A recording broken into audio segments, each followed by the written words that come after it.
In June 1941, Hitler unleashed Operation Barbarossa, the largest invasion in human history. 3 million German soldiers, thousands of tanks and aircraft, rolled eastward across the Soviet frontier. At first, it was a storm no one could stop. Soviet armies collapsed, millions of Red Army soldiers were encircled and captured. German divisions reached the gates of Leningrad, the suburbs of Moscow, and the deep rivers of Ukraine. The Wehrmacht seemed invincible. But by winter, the Nazi dream of a quick victory had frozen on the snow outside Moscow. The Red Army, battered but unbroken, launched counterattacks that pushed the Germans back. Hitler faced a bitter truth: the Soviet Union would not fall in a single campaign. The war in the East would be long and merciless. By the summer of 1942, Hitler shifted his gaze south. The oil fields of the Caucasus, at Baku and Grozny, were the beating heart of Soviet industry. Without them, Stalin's armies could not move, could not fight, could not live. The path to those oil fields ran through the city on the Volga River, Stalingrad. To Hitler, the city carried more than strategic weight, it carried the name of his enemy, Joseph Stalin. To take Stalingrad would not just cut Soviet supply lines, it would humiliate the Soviet leader and prove German destiny. The German plan, Operation Blue, drove army groups south deep into the steppe. Panzer spearheads raced across the Don River, smashing Soviet defenses. The Luftwaffe burned towns and rail yards. Soviet soldiers retreated toward the Volga, pressed ever eastward. By August 1942, German divisions saw the smoke of Stalingrad's chimneys on the horizon. The city of 500,000 people braced itself. Inside Stalingrad, Stalin issued his ruthless order: not one step back. Blocking detachments shot deserters. Civilians dug trenches and built barricades. Women and children carried bricks, barbed wire, and Molotov cocktails. Factories still produced tanks and rifles even as bombs fell through their roofs. The Volga ferried reinforcements across under fire, many never reached the shore alive. On August 23, the Luftwaffe unleashed hell. Over 1,000 aircraft dropped high explosives and incendiaries on Stalingrad. Wooden houses burned like torches.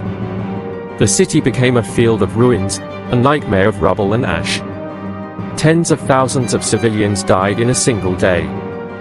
What had been a modern city turned into a jagged maze, an arena for what would become one of the most brutal battles in human history.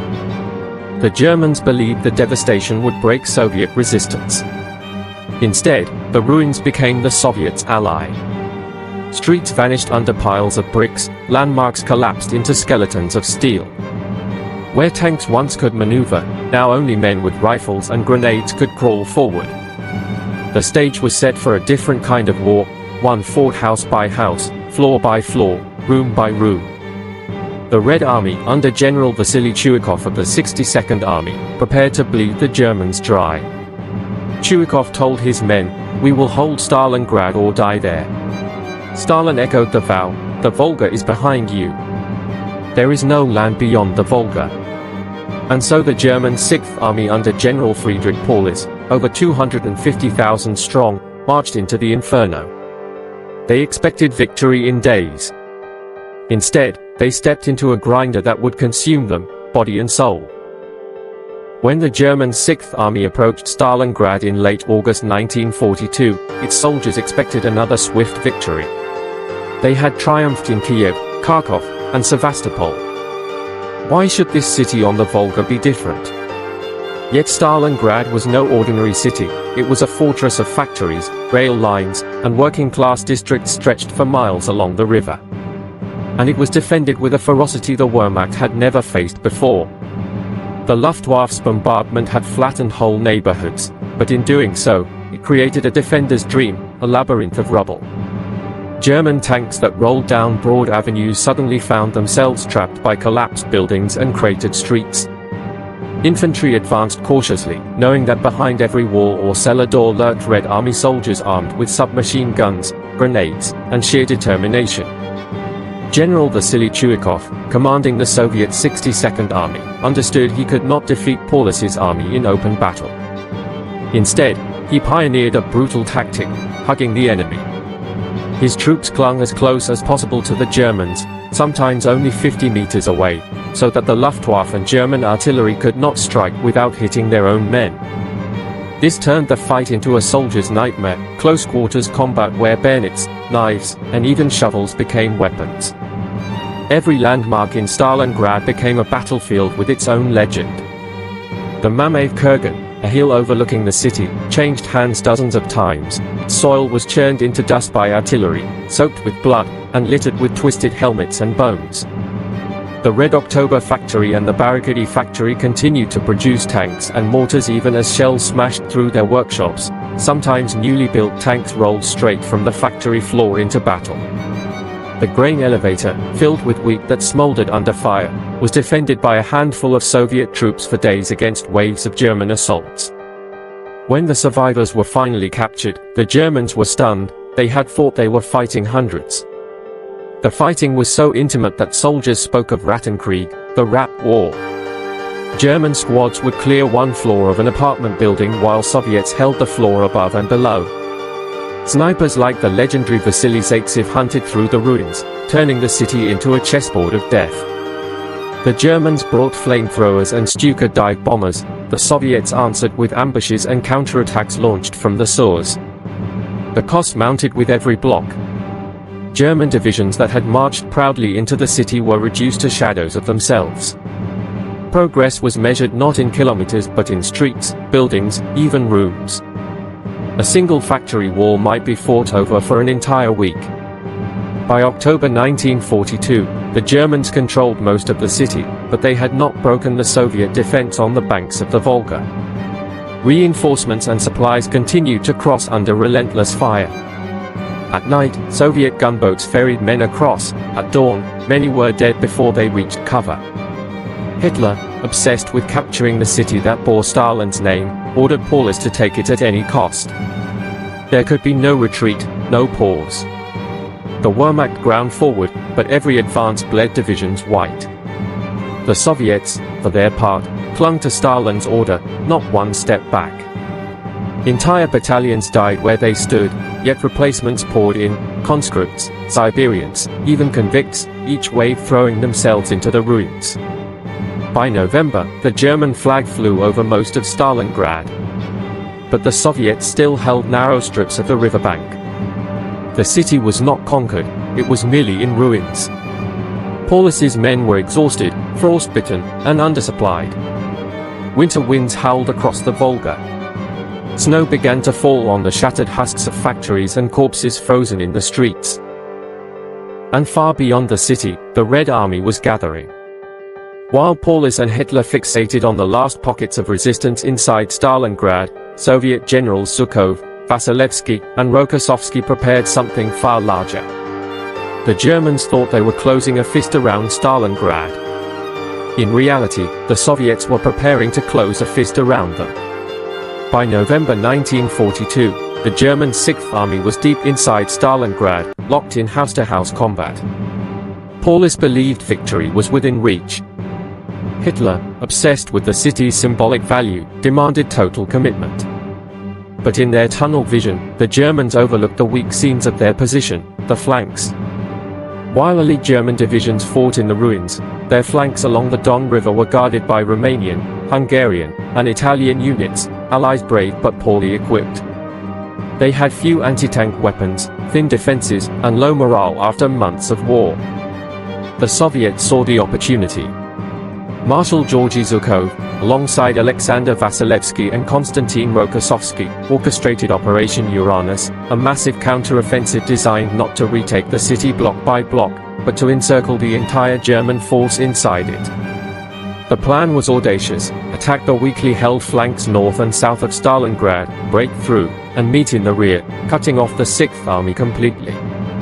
On November 19, 1942, the northern assault began. Soviet artillery roared, turning dawn into fire. The southwest front under Vatutin smashed into Romanian lines near Serafimovich. Tanks of the 5th Tank Army poured through. Soldiers on the Romanian side fought hard but were overwhelmed. anti-tank rifles pinged uselessly against T-34 armor, and soon the defense collapsed. The next day, on the southern flank, the Stalingrad front under Eremenko attacked the Romanian Fourth Army. Again, artillery and armor tore open the front. Snowstorms masked Soviet movement, morale broke under the thunder of Katyusha rockets. Within days, Soviet spearheads raced toward Kalach on the Don, aiming to meet their comrades from the north. On November 23, the jaws closed. North and South Soviet pincers linked at Kalach, trapping over 250,000 Axis troops, Germans, Romanians, Croatians, inside a giant pocket centered on Stalingrad. The hunters had become the hunted. For the first time in the war, an entire German army was surrounded. Paulus reported the crisis to Hitler, urging a breakout. But Hitler's reply was iron and madness: the Sixth Army will stand fast. It will be supplied by air. Hermann Göring promised the Luftwaffe could deliver 500 tons of supplies per day. In reality, they managed less than 100. The noose tightened. Inside the pocket, the mood shifted. Soldiers who had been grinding forward now realized they were trapped in a frozen graveyard. Ammunition ran low, food was scarce, and the winter deepened. Still, Hitler demanded they hold. Paulus obeyed, bound by orders and discipline, but his army was now a prisoner of the Soviet plan. The Germans called it the Kessel, the cauldron. By December 1942, the Sixth Army was encircled, its supplies dwindling. Temperatures plunged to -30 degrees Celsius, -22 degrees Fahrenheit. Soldiers wrapped themselves in rags and horse blankets. Fuel was scarce, tanks froze in place. Dead horses were eaten within hours. Bread rations shrank to almost nothing. Hunger gnawed deeper than Soviet bullets. In the ruins of Stalingrad, combat continued, but now with desperation. German units scavenged for food, raided abandoned Soviet bunkers, even slaughtered stray dogs. Frostbite blackened fingers and toes. Wounded men lay in unheated cellars, their breath freezing on their blankets. The smell of decay filled every bunker. The Luftwaffe struggled to supply the pocket. Junkers transport planes landed on icy strips, often under Soviet fire. Many were destroyed before unloading. Each flight brought far less than promised, sometimes ammunition, sometimes food, sometimes only useless luxuries like champagne. Soldiers cursed Göring's boasts as lies. For every ton that arrived, 10 were needed. The Kessel starved. Meanwhile, outside the pocket, the Soviets tightened their grip. Artillery pounded day and night. Snipers picked off any movement. The Volga winds carried snow into every trench. Soviet loudspeakers blared propaganda: every 7 seconds a German soldier dies in Russia. For many, it felt true. But Hitler still refused retreat. He ordered Field Marshal von Manstein to launch Operation Winter Storm, relief attack from the south. In December, German panzers of Army Group Don struck toward Stalingrad, battling through snow and Soviet defenses. For a moment, hope flickered in the Kessel. Soldiers whispered that rescue was near. Paulus held his men in readiness for a breakout. Yet the relief failed. Soviet counterattack stalled Manstein short of the pocket. The gap remained dozens of kilometers wide, across frozen steppe under Soviet guns. Paulus requested permission to break out and meet the relief force halfway. Hitler refused. The Sixth Army will not retreat one step. The chance was lost. As December bled into January, the Sixth Army's strength collapsed. Once proud divisions were reduced to skeletal companies. Weapons froze, hands froze, spirits froze. Letters home spoke of despair: we are abandoned. There is no way out. Still, the order was the same: fight on. In this frozen hell, both heroism and horror were everywhere. German medics worked with no supplies, performing amputations without anesthetic. Soviet soldiers crawled through sewers to strike bunkers with grenades. Entire streets were filled with the dead, buried under snow and ice. Stalingrad was no longer a city. It was a tomb. Even as the Sixth Army withered inside Stalingrad, the Soviets struck again. Stalin and his generals knew that encirclement alone was not enough. If the Germans could regroup outside the pocket, they might yet mount another relief. So in December 1942, the Red Army launched Operation Little Saturn, a hammer blow not at the Sixth Army itself, but at its allies. The target was the Italian Eighth Army and the remnants of Romanian and Hungarian forces stretched thin along the Don. These troops lacked tanks, anti-tank guns, even winter clothing. When Soviet T-34s burst through, entire positions disintegrated. The steppe turned into a slaughterhouse. Thousands of Italians froze or were cut down in retreat, their units dissolving under the armored storm. Survivors marched barefoot through snow, chased by Soviet cavalry. The effect was catastrophic for Germany. Manstein's relief attempt, Operation Winter Storm, had already stalled. Now, with the Axis flanks collapsing, there was no hope of a renewed effort. Army Group Don struggled just to hold its ground. The dream of rescuing Paulus's Sixth Army faded into fantasy. Stalingrad was doomed. Inside the Kessel, news of Little Saturn trickled in. Soldiers realized that not only were they trapped, but their comrades outside were themselves fighting for survival. Bitter jokes spread, soon the Italians will reach Rome faster than we reach the Volga. The grim truth was clear, there would be no second relief. Hitler, however, clung to illusions. In his headquarters, he promoted Paulus to Field Marshal in late January 1943.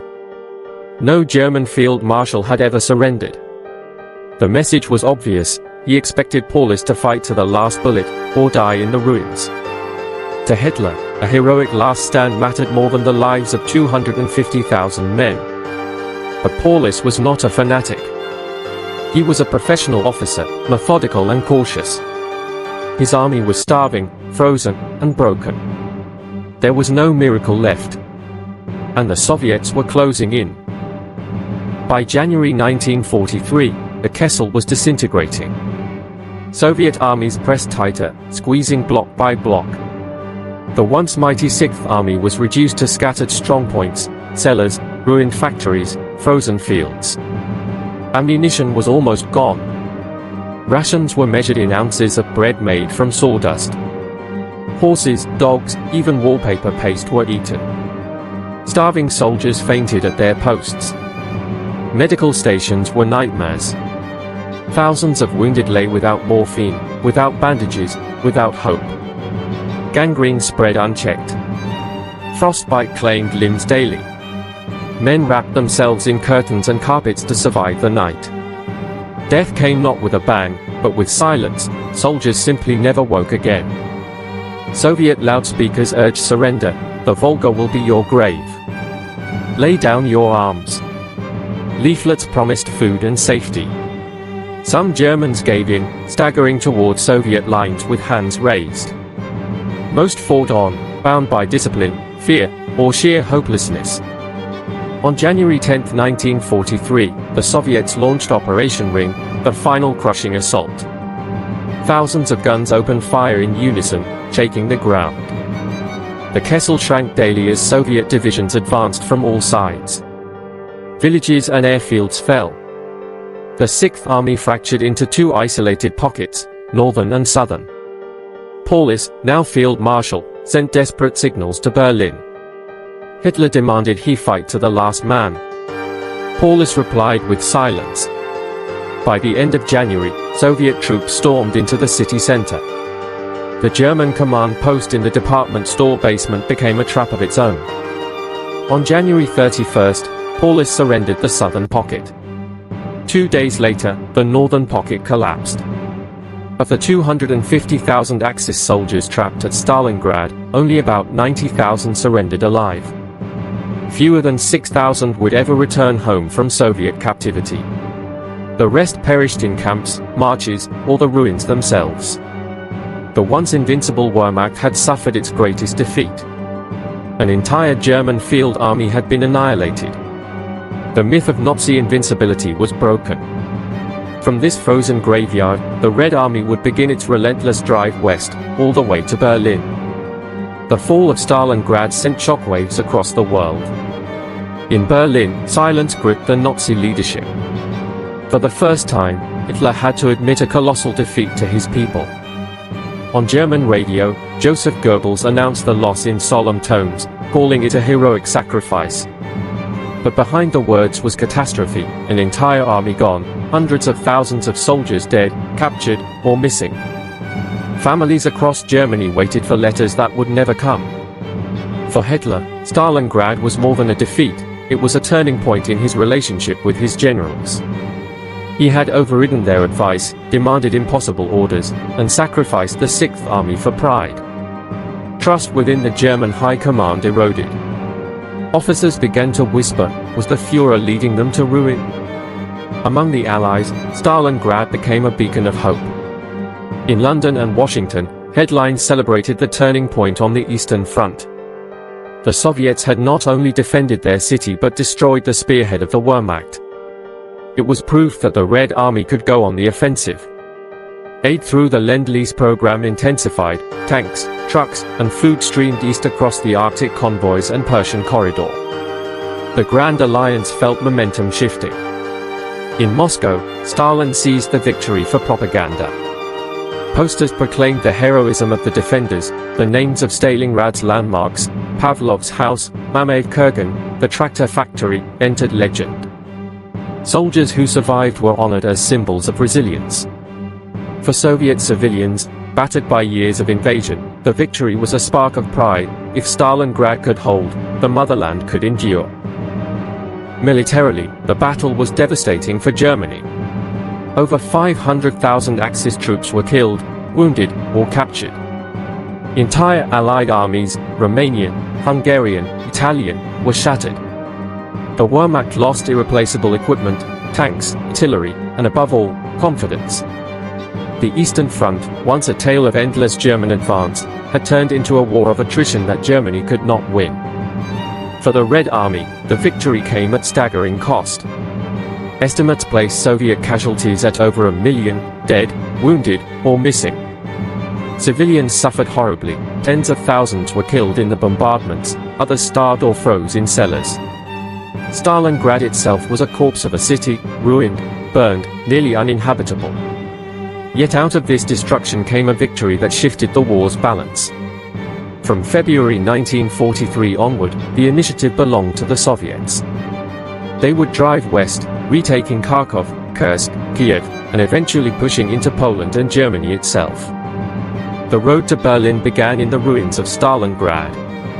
The Battle of Stalingrad stands as one of the bloodiest, most decisive confrontations in human history. Yet history always tempts us with the question, what if? What if Hitler had allowed Paulus to retreat? The Sixth Army might have broken out in December to link with Manstein's relief force. Perhaps 100,000 men could have escaped. But retreat would have meant abandoning the Volga, a political defeat Hitler would not accept. What if the Luftwaffe had succeeded in supplying the pocket? Had Göring's boasts been true, the Sixth Army might have held longer. But the airlift was doomed from the start, the capacity simply wasn't there, and Soviet fighters and anti-aircraft fire made every flight perilous. Even success would have delayed, not prevented, disaster. What if the Soviets had failed at Operation Uranus? Had Romanian defenses held, the Red Army's encirclement might have collapsed. Stalingrad could have fallen completely, and German forces could have pushed deeper into the Caucasus. Yet the weakness of Axis allies was too great, and the Soviet plan too well executed. What if Stalingrad had never been attacked at all? Had Hitler bypassed the city to seize the Caucasus oil, the German war machine might have fueled itself longer. But leaving a Soviet stronghold on the Volga at his flank was politically and strategically unthinkable to him. Pride shaped decisions as much as strategy. In the end, Stalingrad was not just a military turning point but a symbol. It showed that the Nazi advance could be stopped, that sacrifice and endurance could outlast blitzkrieg. It marked the beginning of the end for Hitler's empire. Closing narration for your video. In the winter of 1942-43, on the banks of the Volga, two empires clashed in a struggle that consumed over 2 million lives. Out of the rubble of a ruined city rose a turning point of history. Stalingrad was not merely a battle, it was the moment the tide of World War II turned. Audience call. What great battle should we cover next? Kursk, 1943, the largest tank battle in history. El Alamein, 1942, where the Desert War shifted in favor of the Allies. Normandy, 1944, D-Day and the liberation of Western Europe. Tell us in the comments which epic story you want next, and why. Your choice could shape our next episode.